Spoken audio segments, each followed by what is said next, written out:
엄마, 요양원 알아보자. 서울 성동구의 한 낡은 아파트 12층, 그곳에는 69세 이영자가 홀로 살고 있었습니다.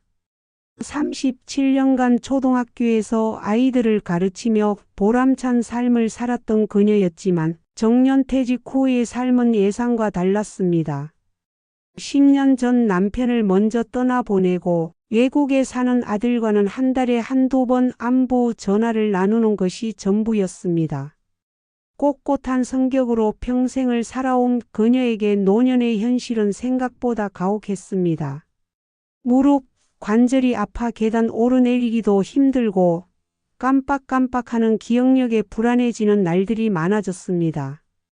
그런 그녀에게 어느 날 외국에 사는 아들에게서 한 통의 전화가 걸려옵니다. 안녕하세요. 오늘 여러분께 들려드릴 이야기는 노년을 맞이한 한 여성의 용기 있는 선택에 관한 이야기입니다. 저는 이영자 69세입니다. 평생 교사로 살면서 남에게 짐이 되지 않는 삶을 신조로 살아왔는데 정작 제가 그 기로에 서게 될 줄은 몰랐습니다. 엄마 이제 혼자 사는 거 위험하지 않아? 요양원 알아보자. 외국에 사는 아들 민수의 전화 한 통이 제 가슴을 비수처럼 찔렀습니다. 교단에서 당당했던 제가 결국 요양원 신세라니요. 전화를 끊고 나서 한참을 멍하니 앉아 있었습니다. 창밖으로 보이는 한강이 유난히 쓸쓸해 보였습니다. 민수는 미국에서 엔지니어로 일하고 있습니다. 결혼해서 아이도 둘 있고 나름 안정된 생활을 하고 있지요. 하지만 바쁜 일상 때문인지 한국에 오는 것은 1년에 한 번, 길어야 일주일 정도입니다. 엄마 걱정돼서 그래. 넘어져서 다치기라도 하면 어떡해? 아들의 걱정을 모르는 바는 아닙니다. 실제로 지난달에 화장실에서 미끄러져 넘어질 뻔했거든요. 다행히 큰 부상은 없었지만 그때 정말 무서웠습니다. 만약 정말 다쳤다면 누가 도와줄까? 그런 생각이 들면서 밤새 잠을 이루지 못했습니다. 엄마 요양원이 예전처럼 나쁜 곳 아니야. 요즘은 정말 좋은 곳들 많대. 친구들도 많이 사귈 수 있고. 아들은 계속 설득했지만 저에게 요양원이라는 단어는 여전히 무겁게 느껴졌습니다. 평생 독립적으로 살아온 제가 어떻게 다른 사람들의 도움을 받으며 살아야 한단 말인가요? 그날 밤 저는 거울 앞에 서서 제 모습을 오랫동안 바라봤습니다. 주름이 깊어진 얼굴, 구부정해진 어깨, 그리고 예전만큼 또렷하지 않은 눈빛. 정말 나이가 들었구나. 인정하고 싶지 않았지만 현실이었습니다. 교사 시절에는 항상 학부모들에게 말했습니다. 아이들은 스스로 선택할 수 있는 능력을 길러줘야 합니다.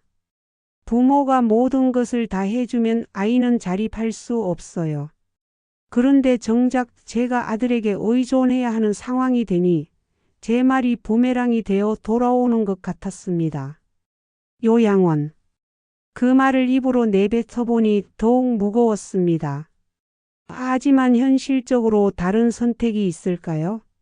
혼자서는 점점 힘들어지고 아들에게 계속 걱정을 끼칠 수도 없고 그렇다고 해서 쉽게 받아들일 수는 없었습니다. 평생 쌓아온 자존심이 그것을 허락하지 않았거든요. 며칠이 지나도 아들의 말이 머릿속을 떠나지 않았습니다. 혼자 있는 시간이 길어질수록 그 말이 더욱 현실적으로 다가왔습니다. 정말 언제 무슨 일이 일어날지 모르는 상황에서 계속 버틸 수 있을까요? 무릎은 점점 더 아파지고 기억력도 예전 같지 않은데 말입니다.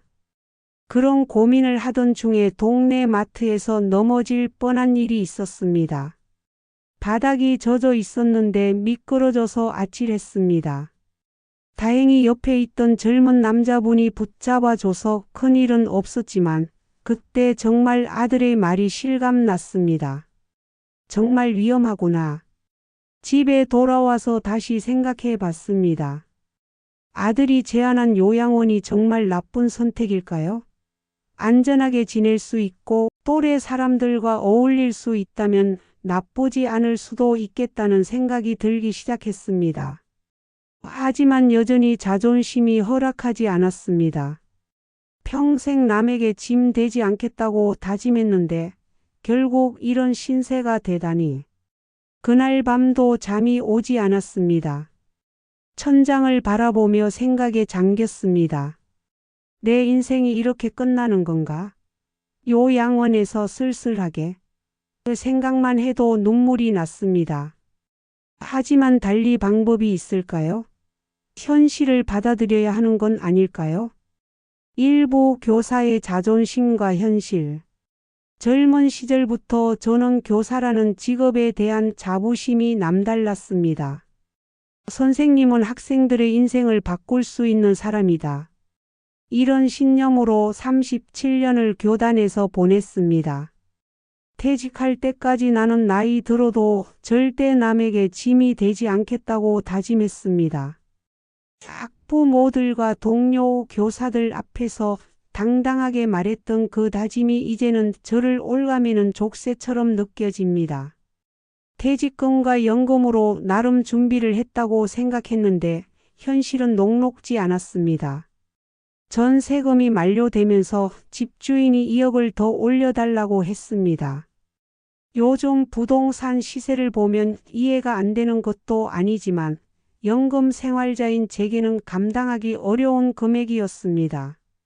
이영자 선생님 어떻게 하실 거예요? 부동산 중개업소 사장이 걱정스럽게 물어봤습니다. 다른 집을 알아봐야겠어요. 하지만 마음은 무거웠습니다. 이 나이에 이사를 한다는 것도 쉬운 일이 아니거든요. 설상가상으로 무릎 관절이 급속도로 나빠졌습니다. 의사는 수술을 권했지만 수술비와 재활비용을 생각하면 엄두가 나지 않았습니다. 더욱이 수술 후 혼자서 회복할 자신도 없었습니다.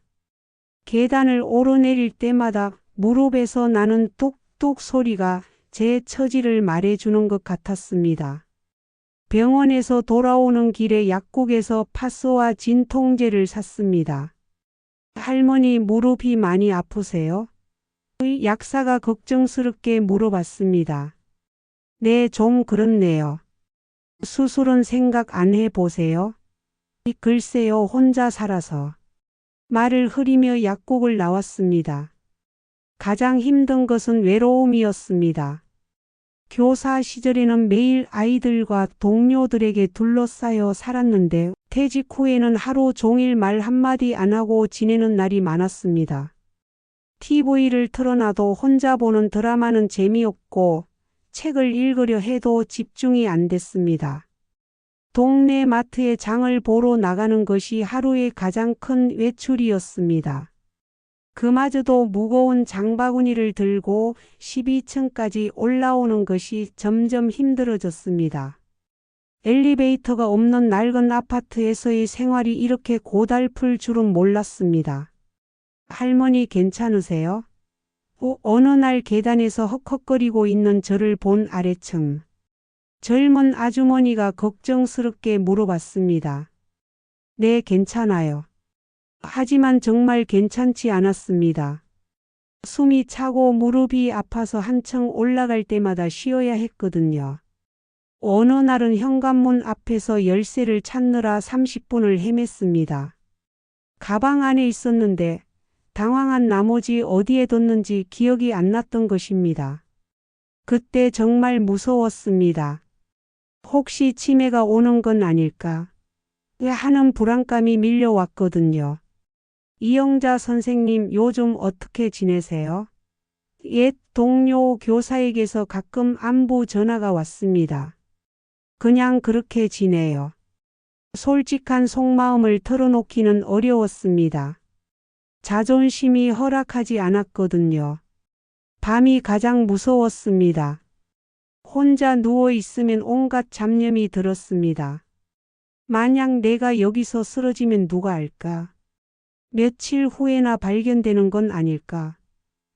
그런 생각을 하다 보면 잠이 오지 않았습니다. 그럴 때마다 교사 시절의 제 모습이 떠올랐습니다. 학급 회의를 주재하고 학부모 상담을 하고 동료들과 교육 방향에 대해 열띤 토론을 하던 모습. 그때의 저는 자신감 넘치고 당당했는데 지금의 저는 너무나 초라해 보였습니다. 학교 앞을 지나갈 때면 더욱 그런 생각이 들었습니다. 아이들의 웃음소리가 들려올 때면 가슴이 뭉클했습니다. 나도 저렇게 아이들과 함께 웃고 떠들며 살았었는데 지금은 그 모든 것이 과거의 일이 되어버렸습니다. 나는 나이 들어도 절대 남에게 짐이 되지 않겠다. 그 다짐이 점점 허울뿐인 말처럼 느껴졌습니다. 현실은 제 의지와 상관없이 흘러가고 있었습니다. 몸은 점점 불편해지고 경제적으로도 어려워지고 무엇보다 외로움이 견딜 수 없을 정도였습니다. 이부 낯설고 무거운 제안. 요양원 비용을 알아보니 한 달에 150만 원이 넘었습니다.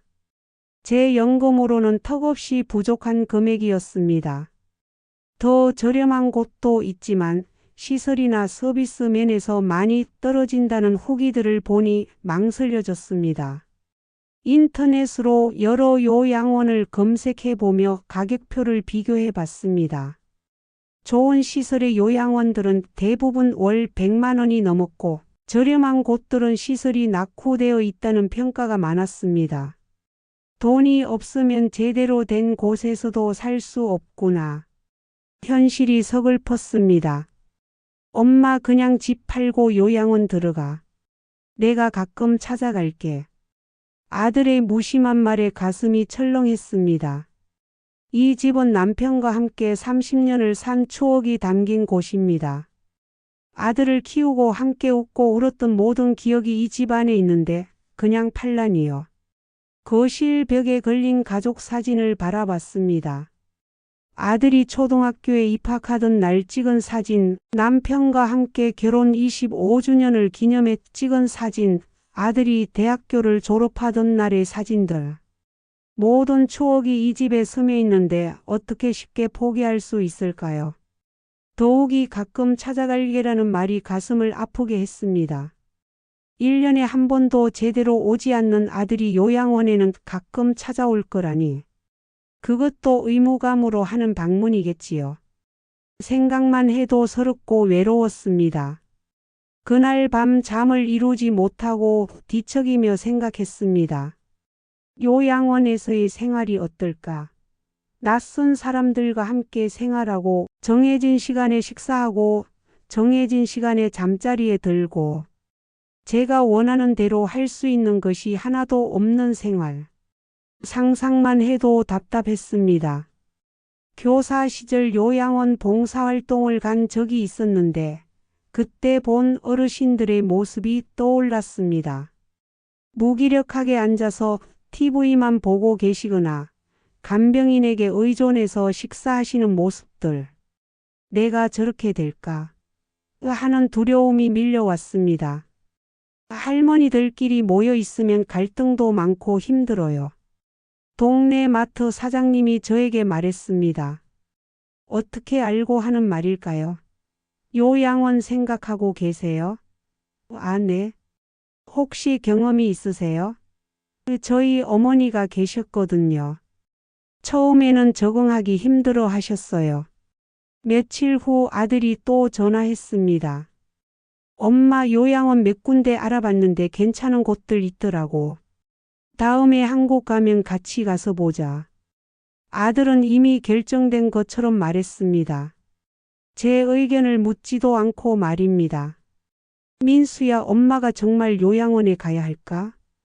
저는 조심스럽게 물어봤습니다. 당연하지, 엄마. 혼자 있으면 위험해. 넘어져서 다치기라도 하면 어떡해? 요양원 가면 안전하고 친구들도 사귈 수 있고 뭔가 할 일도 있고 좋잖아. 아들의 말이 틀린 것은 아닙니다. 안전하고 사람들과 어울릴 수 있고 규칙적인 생활을 할 수 있으니까요. 하지만 그 모든 것이 제 의지와는 상관없이 정해진 틀 안에서의 생활이라는 점이 마음에 걸렸습니다. 엄마 걱정 때문에 밤에 잠도 안 와. 우리 애들도 할머니 걱정한다고. 아들의 말에 미안한 마음이 들었습니다. 멀리 있는 아들에게 걱정을 끼치고 있다는 죄책감이 밀려왔습니다. 밤마다 눈을 감으면 낯선 요양원 방에서 쓸쓸히 누워있는 제 모습만 떠올랐습니다. 다른 어르신들과 어울리지 못하고 혼자 구석진 곳에 앉아있는 모습, 간병인의 도움을 받아 식사하는 모습, 정해진 시간에 약을 먹고 정해진 시간에 잠자리에 드는 모습. 생각할수록 우울해졌습니다. 요양원 팜플렛들을 모아서 비교해 봤습니다. 어느 곳이든 비슷해 보였습니다. 깨끗한 시설, 친절한 직원들, 다양한 프로그램들. 하지만 그 이면에는 자유를 포기해야 한다는 조건이 숨어 있었습니다. 이게 내 인생의 마지막일까? 그런 생각이 들면서 눈물이 났습니다.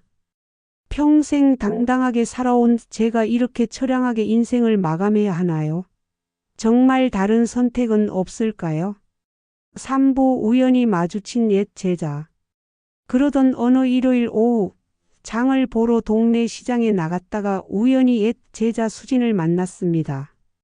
제가 20년 전에 가르쳤던 아이인데 이제는 40대 중반의 당당한 여성이 되어 있었습니다. 어머 선생님. 수진이 반갑게 달려와 제 손을 잡았습니다. 정말 오랜만이에요. 저도 반가웠습니다. 오랫동안 누군가와 이렇게 반갑게 인사해 본 기억이 없었거든요. 수진아 이렇게 다 컸구나. 어떻게 지내니? 네 덕분에 잘 지내고 있어요. 사회복지사로 일하고 있어요. 수진은 환한 미소로 대답했습니다. 아, 그 아이가 사회복지사가 되었다니. 초등학교 때부터 친구들을 잘 도와주고 배려심이 깊었던 수진이었는데 참 어울리는 직업을 선택했다는 생각이 들었습니다. 초등학교 때부터 남을 잘 도와주더니 정말 어울리는 일을 하는구나. 선생님이 늘 말씀하셨잖아요. 다른 사람을 도우며 사는 게 가장 보람 있는 일이다라고. 그 말씀이 지금도 기억나요. 제가 했던 말을 기억하고 있다니 교사로서 뿌듯했습니다. 아이들에게 했던 말들이 정말 그들의 인생에 영향을 미쳤구나 하는 생각이 들었습니다. 선생님은 어떻게 지내세요? 아직 혼자 사세요? 수진의 질문에 순간 말문이 막혔습니다. 어떻게 대답해야 할까요? 외롭고 힘들게 지낸다고 말하기도 그렇고 그렇다고 좋다고 거짓말하기도 어색했습니다. 응, 혼자 잘 지내고 있어. 겉으로는 담담하게 말했지만 수진은 제 표정에서 뭔가를 읽었는지 걱정스러운 눈빛을 보냈습니다.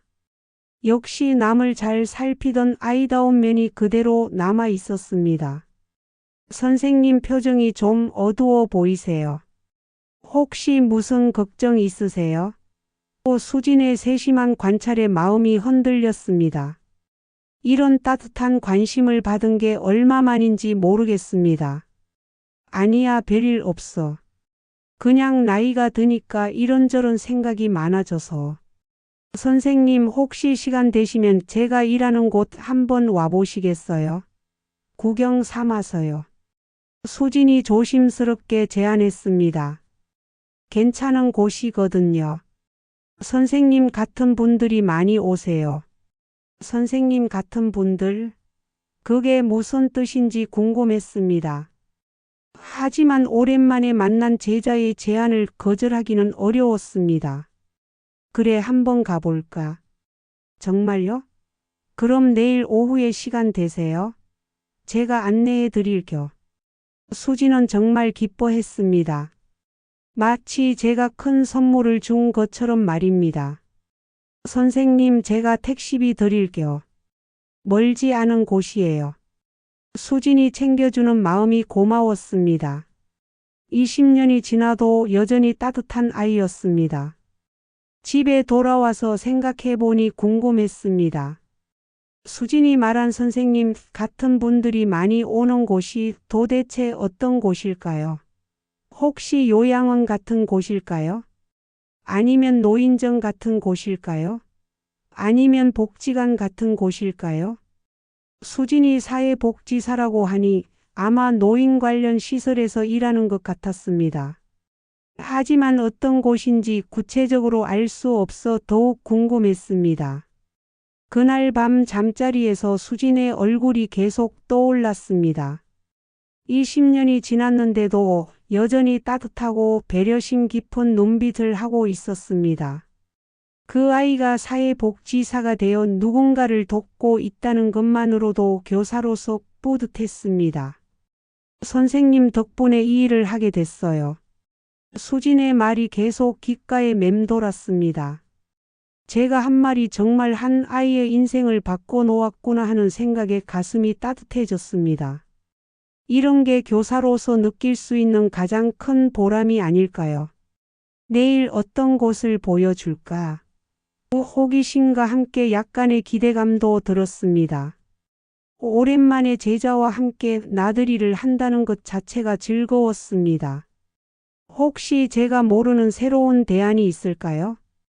한편으로는 불안하기도 했습니다. 혹시 수진이 저의 상황을 알고 요양원 같은 곳을 보여주려는 것은 아닐까 하는 걱정이 들었거든요. 하지만 제자의 선의를 의심할 수는 없었습니다. 4부 새로운 길의 발견. 다음 날 오후 수진이 택시를 태워서 데려간 곳은 생각보다 아담하고 깔끔한 건물이었습니다. 서울시 공공형 주거시설 성동센터라는 간판이 보였습니다. 공공형 주거시설. 처음 들어보는 말이었습니다. 여기가 어떤 곳이니? 제가 물어보니 수진이 환하게 웃으며 설명해 줬습니다. 어르신들을 위한 새로운 주거 형태예요. 요양원도 아니고 일반 아파트도 아닌 그 중간 형태라고 보시면 돼요. 1층에 들어서니 깨끗하고 밝은 로비가 보였습니다. 소파에는 몇 분의 어르신들이 앉아서 차를 마시며 담소를 나누고 계셨습니다. 분위기가 요양원과는 확연히 달랐습니다. 어르신들의 표정이 밝고 자연스러웠거든요. 어머 수진 씨. 와 한 어르신이 수진을 반갑게 부르셨습니다. 안녕하세요 김 할머니. 오늘 새로운 분을 모셔왔어요. 수진이 저를 소개해 주자 김 할머니가 다정하게 인사해 주셨습니다. 어서 오세요. 구경하러 오셨어요? 2층부터는 개인 거주 공간이에요. 원룸형으로 되어 있어서 개인 프라이버시는 충분히 보장되고요. 수진의 안내를 받으며 2층으로 올라갔습니다. 복도는 넓고 밝았으며 곳곳에 안전 손잡이와 비상벨이 설치되어 있었습니다. 여기 한 방 보실래요? 수진이 빈 방 하나를 열어줬습니다. 20평 정도의 원룸이었는데 생각보다 아늑하고 깔끔했습니다. 작은 부엌과 화장실, 침실 겸 거실이 한 공간에 있었지만 혼자 살기에는 충분해 보였습니다. 우와 정말 깔끔하네. 제가 감탄하자 수진이 자세히 설명해 줬습니다. 각 방마다 응급벨이 있어서 위급한 상황에는 바로 도움을 받을 수 있어요. 그리고 간호사가 상주하고 있어서 건강관리도 받을 수 있고요. 창문을 열어보니 한강이 보였습니다. 경치도 좋네요. 네, 이 건물이 한강변에 있어서 전망이 정말 좋아요. 어르신들이 창가에 앉아서 강을 바라보시며 시간을 보내시기도 해요. 3층으로 올라가니 공동 생활 공간들이 있었습니다. 공동 식당, 독서실, 휴게실, 그리고 작은 운동실까지. 식사는 공동으로 하실 수도 있고 개인 방에서 하실 수도 있어요. 선택은 본인 자유예요. 정말요? 강제로 함께 식사해야 하는 건 아니고요. 네, 전혀요. 다만 대부분 어르신들이 함께 드시는 걸 선호하세요. 혼자 먹는 것보다 훨씬 즐거우시거든요. 가장 인상 깊었던 것은 옥상에 마련된 작은 텃밭이었습니다. 여기서 어르신들이 직접 채소도 기르고 꽃도 키우세요. 치료 효과도 있고 무엇보다 보람을 느끼신다고 하더라고요. 텃밭에는 상추, 토마토, 고추 등이 싱싱하게 자라고 있었습니다. 제가 키웠어요. 한 할아버지가 자랑스럽게 말씀하셨습니다. 정말 잘 키우셨네요. 제가 감탄하자 할아버지가 환하게 웃으셨습니다. 이곳은 정말 요양원이 아니네? 제가 놀란 듯 말하니 수진이 고개를 끄덕였습니다. 네, 맞아요. 여긴 요양원이 아니에요. 어르신들이 스스로 생활하면서 필요한 도움만 받는 곳이죠. 돌아보니 이곳의 어르신들은 모두 자유롭게 활동하고 계셨습니다. 누군가는 텃밭을 가꾸고 누군가는 독서실에서 책을 읽고 또 누군가는 휴게실에서 바둑을 두고 계셨습니다. 요양원에서 보던 무기력한 모습과는 전혀 달랐습니다. 여기 계신 분들은 모두 건강하세요? 네, 기본적인 일상생활은 혼자 하실 수 있는 분들이세요. 다만 혼자 살기에는 불안하시거나 외로우신 분들이 오시죠. 수진아, 여기 비용은 어떻게 되니? 조심스럽게 물어봤습니다.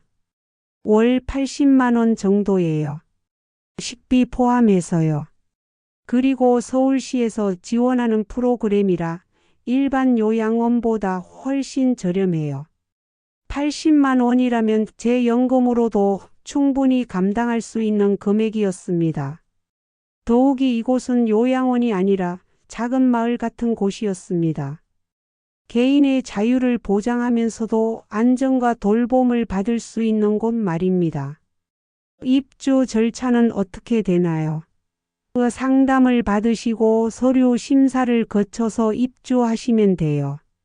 대기가 좀 있긴 하지만 선생님 같은 분은 우선순위가 높으실 거예요.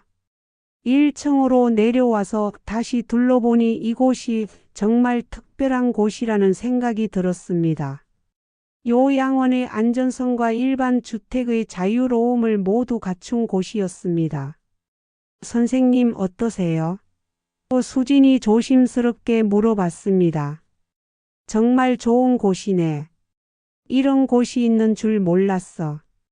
관심 있으시면 상담 한번 받아보세요. 부담 갖지 마시고요. 택시를 타고 집으로 돌아가는 길에 마음이 복잡했습니다. 이런 좋은 대안이 있다니. 요양원만이 유일한 선택이 아니었던 것입니다. 오부 자존심과 두려움. 하지만 마음은 여전히 복잡했습니다. 아무리 좋은 곳이라고 해도 결국은 집을 떠나는 것이잖아요. 내가 정말 이 집을 떠난다고? 남들이 뭐라고 할까? 평생을 독립적으로 살아온 제가 이런 곳으로 들어간다는 것 자체가 패배감을 주었습니다. 동네 사람들이 이 선생님도 결국 어디 들어가셨네라고 수군거릴 것 같았습니다. 교사로서의 자존심이 그것을 허락하지 않았습니다. 이영자 선생님이 요양원에 들어가셨다더라. 동네 마트 사장님이나 약국 아주머니들이 그렇게 말할 것 같았습니다. 비록 요양원이 아니라고 해도 남들 눈에는 똑같아 보일 테니까요. 또한 아들에게 어떻게 설명해야 할지도 걱정이었습니다. 아들은 이미 요양원을 염두에 두고 있는데 갑자기 다른 곳으로 가겠다고 하면 뭐라고 할까요? 엄마가 또 고집 부리신다고 생각하지 않을까요? 집에 돌아와서 며칠간 고민했습니다. 밤마다 잠이 오지 않아 이불 속에서 뒤척이며 생각했습니다. 정말 갈까? 아니면 그냥 여기서 버틸까? 한편으로는 수진이 보여준 그곳이 계속 생각났습니다. 어르신들의 밝은 표정, 자유로운 분위기, 그리고 안전한 환경. 정말 매력적이었습니다. 하지만 동시에 두려움도 컸습니다. 그러던 중 수진이 전화를 했습니다. 선생님 어떠셨어요? 괜찮은 곳이죠?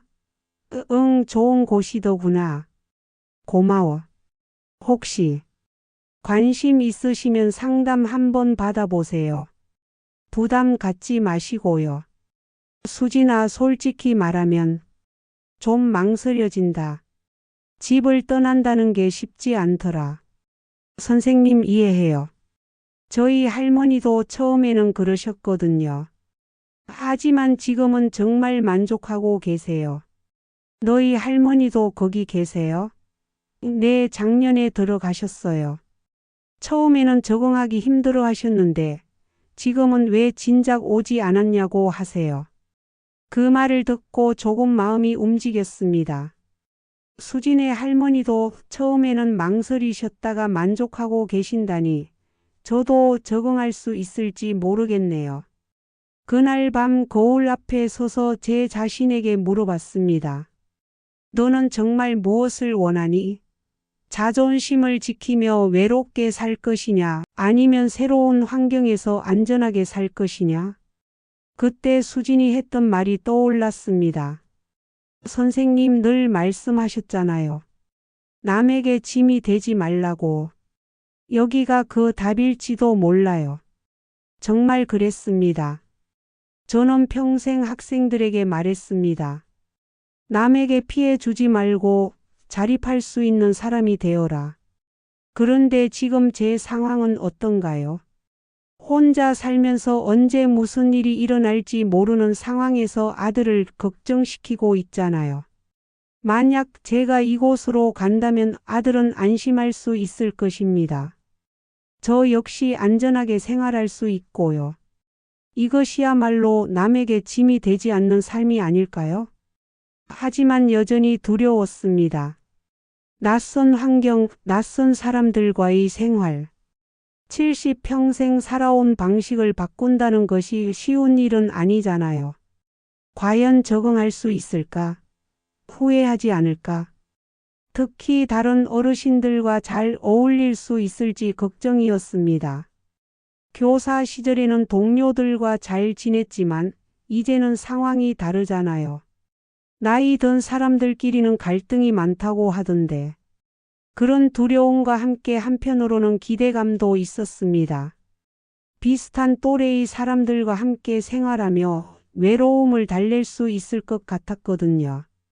텃밭을 가꾸고 책을 읽고 누군가와 차 한잔 마시며 이야기 나누는 생활. 생각해보니 나쁘지 않았습니다. 며칠 더 고민한 후 결국 수진에게 전화했습니다.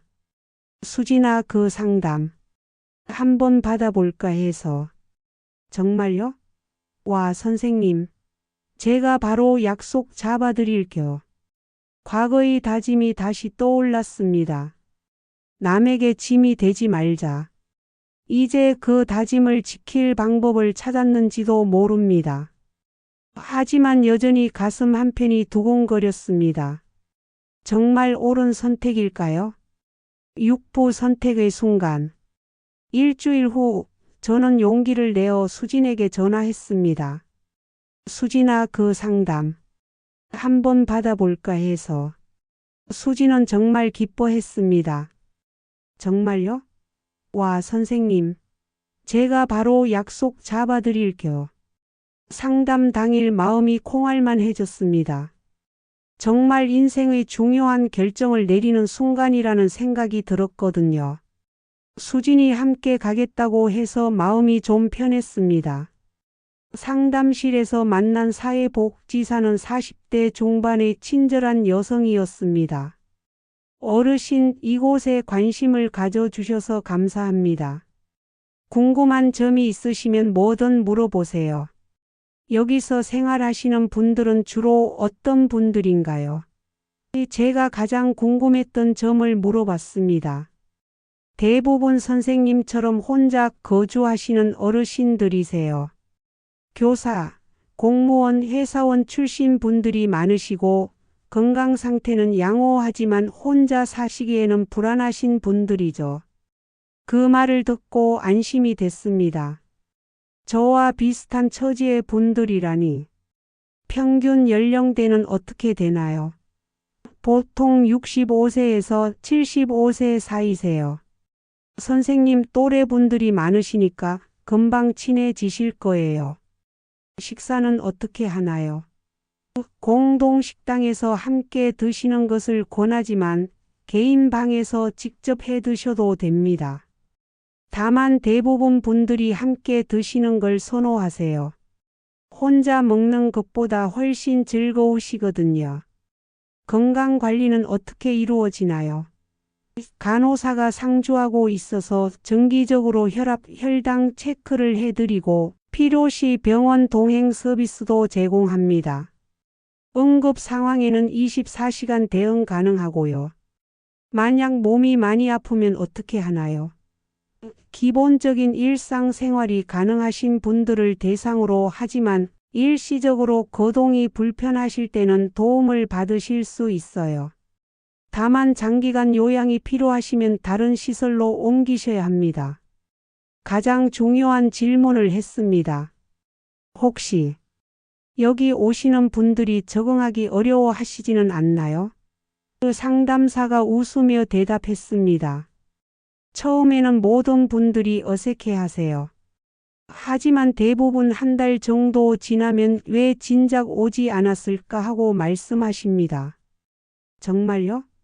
그럼 후회하시는 분은 없나요? 물론 처음에는 집이 그립다고 하시는 분들도 계시지만 시간이 지나면서 이곳의 장점을 발견하시게 돼요. 특히 외로움을 많이 달래주시더라고요. 상담을 마치고 계약 서류를 받아들고 나오는데 손이 떨렸습니다. 정말 이런 결정을 내려도 될까요? 수진이 제 마음을 알아차렸는지 말했습니다. 선생님, 천천히 생각해 보세요. 급할 것 없어요. 수진아, 솔직히 말하면 무섭다. 새로운 환경에서 적응할 수 있을지. 선생님, 저희 할머니도 처음에는 그러셨어요. 하지만 지금은 정말 행복해 하세요. 친구들도 많이 사귀시고요. 집에 돌아와서 계약 서류를 책상에 펼쳐놓고 한참을 바라봤습니다. 서류에 사인을 하는 순간 제 인생의 새로운 장이 시작되는 것이었습니다. 그날 밤 아들에게 전화했습니다. 민수야, 엄마가 요양원 말고 다른 곳을 알아봤는데. 다른 곳이요? 어떤 곳인데요? 아들에게 공공형 주거시설에 대해 설명해 줬습니다. 괜찮은 것 같네요. 요양원보다 자유롭고 비용도 적게 드니까 더 좋은 것 같아요. 엄마가 결정하세요. 예상보다 아들이 긍정적으로 받아들여서 놀랐습니다. 정말 괜찮겠어? 네, 엄마. 안전하게 지내실 수 있으면서도 자유로우니까 좋잖아요. 저도 안심이 되고요. 아들의 지지를 받으니 마음이 한결 가벼워졌습니다. 며칠 후 상담실을 다시 찾았습니다. 담당자가 서류를 내밀며 말했습니다. 입주일은 다음 달 15일로 가능하십니다. 순간 제 손이 떨렸습니다. 펜을 들고 제 이름을 쓰려는데 손이 멈춰졌습니다. 정말 괜찮을까? 후회하지 않을까? 하지만 이내 마음을 다잡았습니다. 이것은 도망이 아닙니다. 제가 스스로 선택하는 새로운 인생입니다. 그래, 이건 도망이 아니라 내 선택이다. 그렇게 중얼거리며 서류에 사인했습니다. 이름을 다 쓰고 나니 가슴이 벅차올랐습니다. 무서우면서도 한편으로는 홀가분했습니다. 축하드립니다. 좋은 선택하셨어요. 담당자가 환하게 웃으며 말했습니다. 입주 전에 오리엔테이션이 있으니까 꼭 참석해 주세요. 상담실을 나오면서 수진에게 말했습니다. 고마워, 수진아. 내가 아니었으면 이런 좋은 곳을 몰랐을 거야. 아니에요, 선생님. 용기 내서 결정하신 게 대단한 거예요. 그날 밤 집안을 둘러보며 30년간의 추억들을 정리하기 시작했습니다. 가져갈 것들, 정리할 것들을 나누면서 새로운 시작에 대한 기대와 불안이 교차했습니다. 7부 새로운 일상.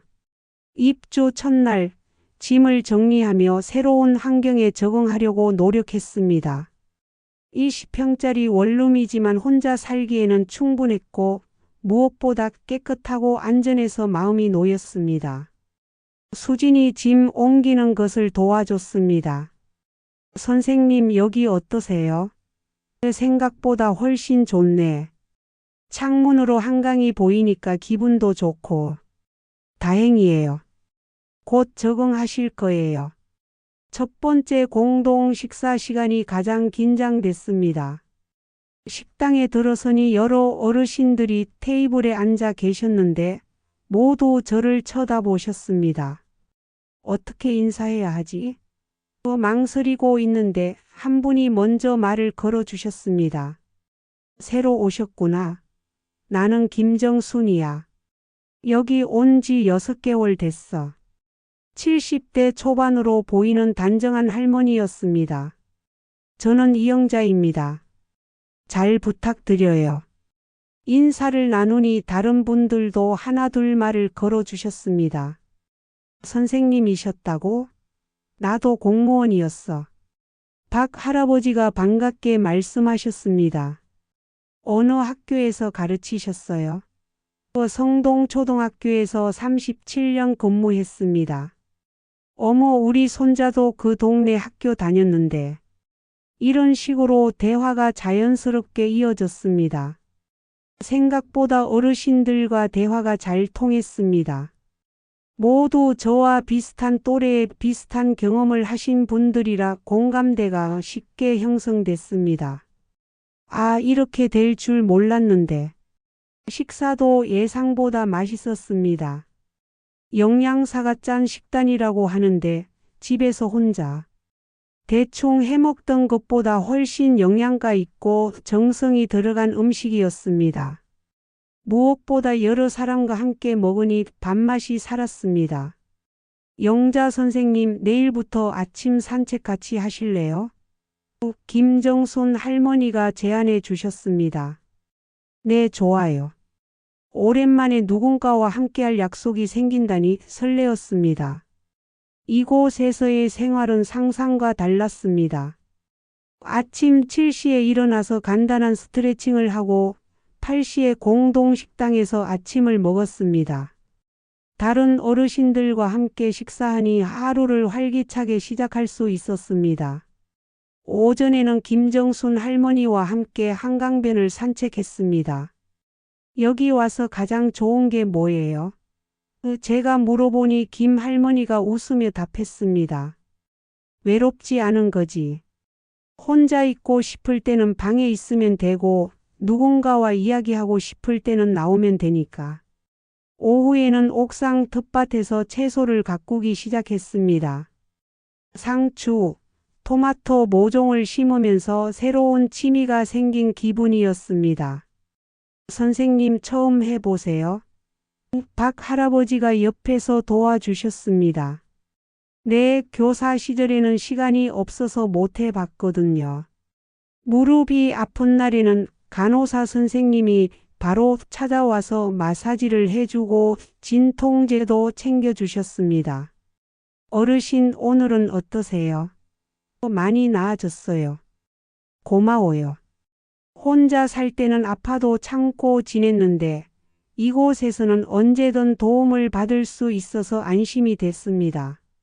저녁에는 노래교실이나 독서 모임 같은 프로그램에 참여했습니다. 처음에는 어색했지만 점점 즐거워졌습니다. 특히 노래교실에서 옛날 가요를 함께 부르면서 추억을 나누는 시간이 좋았습니다. 선생님 목소리가 정말 좋으세요. 음악 선생님이 칭찬해 주셨습니다. 교사 시절에 교과도 자주 불렀거든요.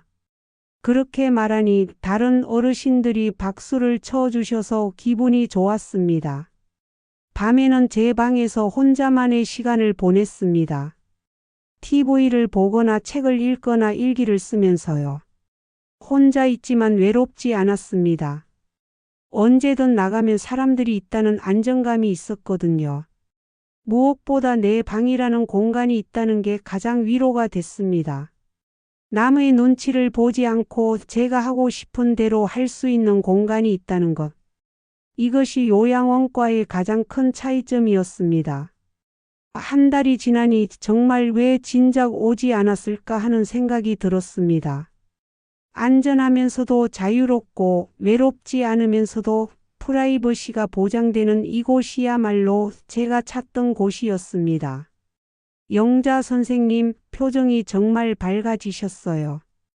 김정순 할머니가 말씀해 주셨습니다. 정말요? 저도 그런 것 같아요. 여기 와서 마음이 한결 편해졌어요. 어느 날 아들이 한국에 와서 이곳을 방문했습니다. 엄마 정말 잘 지내시네요. 표정이 훨씬 밝아지셨어요. 아들도 제 변화를 눈치챘습니다. 여기가 정말 좋구나. 안심이 돼요. 민수야, 엄마가 여기서 정말 행복해. 친구들도 생기고 할 일도 있고. 다행이에요. 걱정 많이 했는데. 아들의 걱정스러운 표정이 밝아지는 것을 보니 제가 옳은 선택을 했다는 확신이 들었습니다.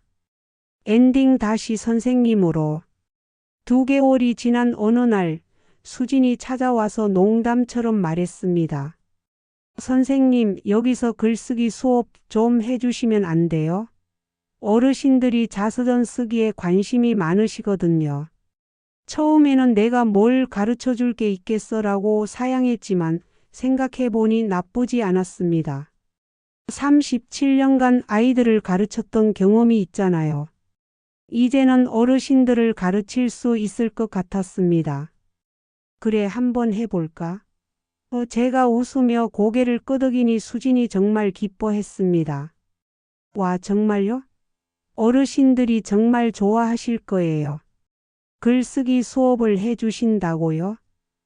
김정순 할머니가 눈을 반짝이며 물어봤습니다. 네, 한번 해보려고요. 관심 있으세요? 물론이죠. 우리 손자들한테 할머니 이야기를 써서 남겨주고 싶었거든요. 첫 수업날 10명의 어르신들이 모였습니다. 모두 자신의 인생 이야기를 글로 남기고 싶어 하셨습니다. 어르신들, 우리 모두 평범해 보이지만 각자만의 특별한 이야기가 있어요. 그 이야기들을 후손들에게 남겨주는 게 어떨까요? 어르신들의 눈빛이 반짝였습니다.